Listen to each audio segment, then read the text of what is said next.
Ladies and gentlemen, welcoming to the Ray Carr Show is the legendary singer Engelbert Humperdinck. Engelbert, thank you for joining our Cleveland audience, and we're so grateful to have you coming in on July 30th. Yeah, it's nice to be with you, Ray. Nice to be with you. Well, let me start. You were born in India, and you grew up in England. Is that correct? That's correct, yes. My father was in the Army. And British Army, of course. Right. You did some time there, too. You were with the British Army Royal Corps of Signers, right? Signals. Say again? You were with the British Army Royal Corps of Signals back when you were in the Army, correct? I was in the Royal Army Service Corps. Yeah. Yeah. It was the driving end of the corps, of the service. And the drivers, the people who drive tanks and trucks and all that business, But you did that for a couple of years, and do you realize during that time that you were going to become a singer? Well, I was trying for a year prior to that, and I was 18 when I went in the service, and a year before that I was really trying because I was working little clubs, as a young man, and trying to gain experience as a singer, and it served as an apprenticeship for when I came out, really. And when I came out, I went back into trying again, and it took it took me nearly 8 years to get a hit record. Before that, though, your friends coached you into going into a nightclub under the name of Jerry Dorsey, and you were doing some Jerry Lewis impressions. Well, in those days, if you didn't have a hit record, you had to do other things, and so I learned how to do some impressions of like Dean Martin and Jerry and a few others, that could get me on my way. And that was the beginning of my career anyway. Without a hit record, you have to be able to do all kinds of things, Oh, yeah, absolutely. And you've recorded for some great labels like Decca, Parrot, Epic, White Records, and Yes, I have indeed, yes. And what we're doing now, I'm celebrating my 50th anniversary in show business, actually, and my record company have been very nice. They've released my an album of called just a minute, I'll tell you what it's called. The album is called the Engelbert 50.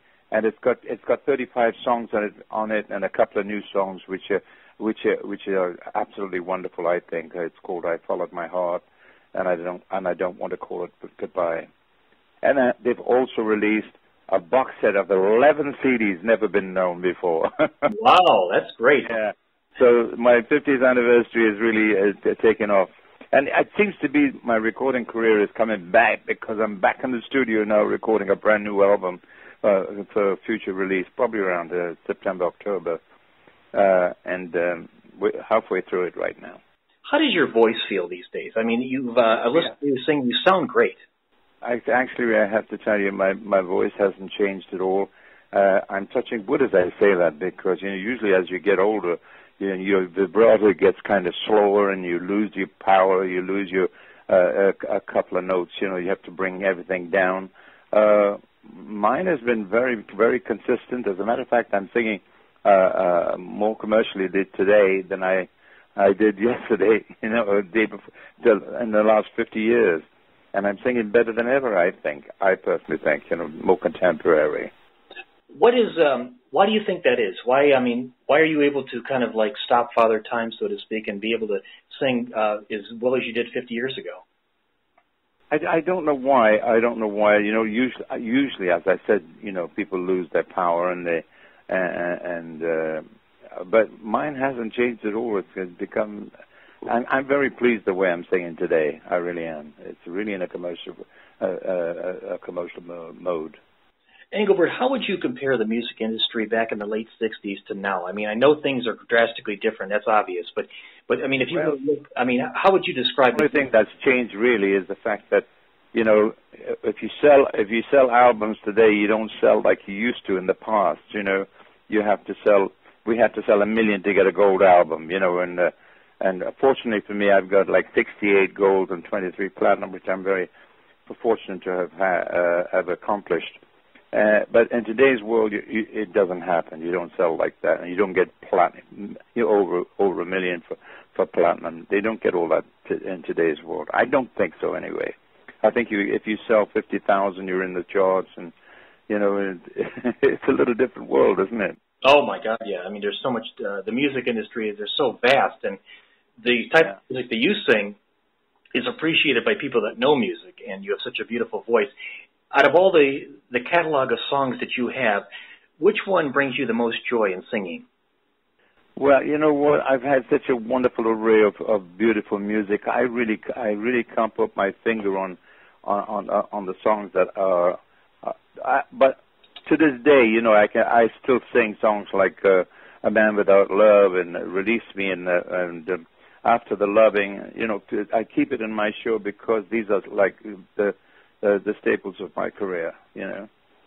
After the Lovin' is, and I've been a DJ for about 36 years now, and I've played After the Lovin' I don't know how many countless parties, and it's been one of the most popular dance songs I've ever played throughout the years, and I wanted to thank you for that. That's a beautiful song.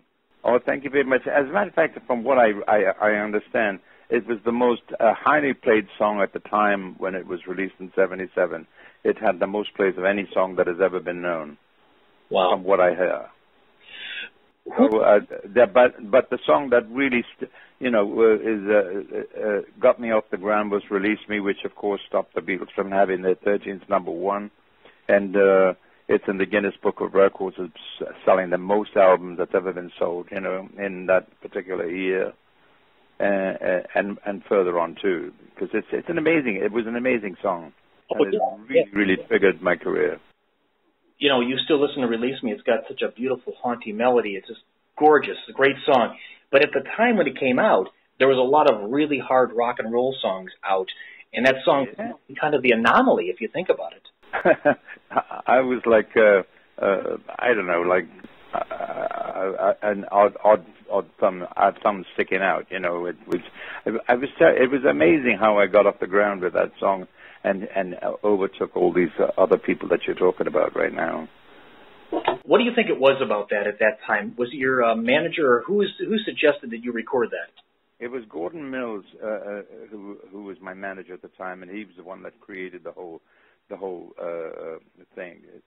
Like with "Release Me" and the changing of the name, but he didn't create my hairstyle and my sideburns. I did that. Oh, I like that. It still looks good today. Now, your big show is coming up here at the Roxino in Northfield, which is Sunday night, July 30th at 8 o'clock, and I'll be in the audience cheering you on. That's going to be a wonderful show. How many times have you been to Cleveland? Oh, I've been there many, many times. Yes, I can't tell you to many various places, but this time I'm coming over there.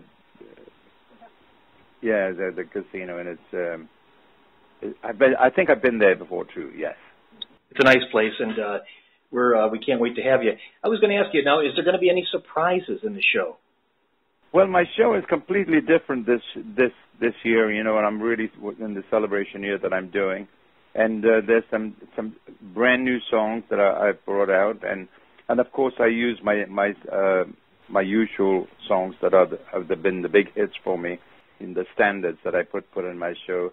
I do a few standards, and I do a medley of standards, and I also bring the new songs in, which are going to be very surprising for my new album.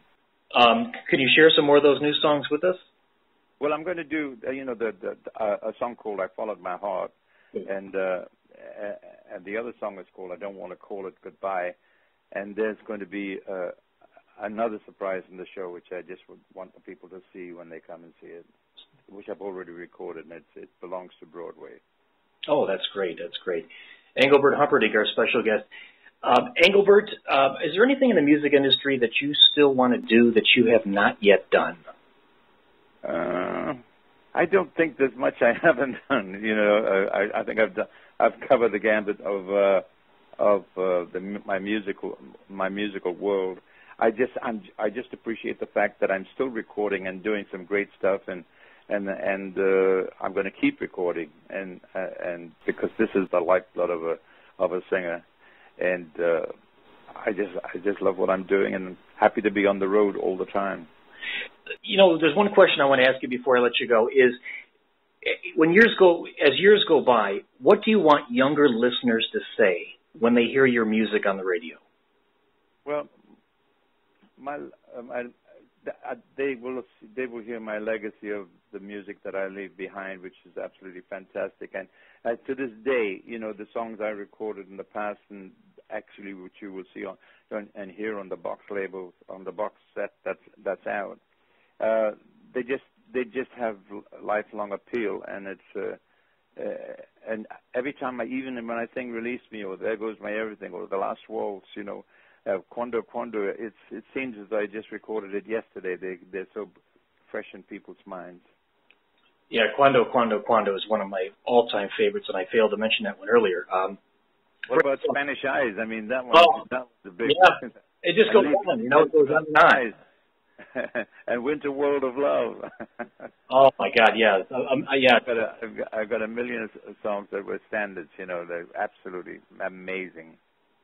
When I was very young, my grandmother, who passed away a number of years ago, but she said you were her all-time favorite. I mean, she lived until she was well into her 90s, and she said your voice was the greatest voice she'd ever heard. Oh, bless her. Thank you very much. And I believe that you're one of the greatest I've ever heard. And there was one final song. Do you remember a song called "Things I Want to Do"? That was one of my favorites that you did a number of years ago. Things I Want to Do? Yes. That was back in... Can you hum a few bars? Because I've recorded hundreds of songs. Yes. All right, I'll play it here. 1 second. I'm going to bring it up on my computer here. Here we go.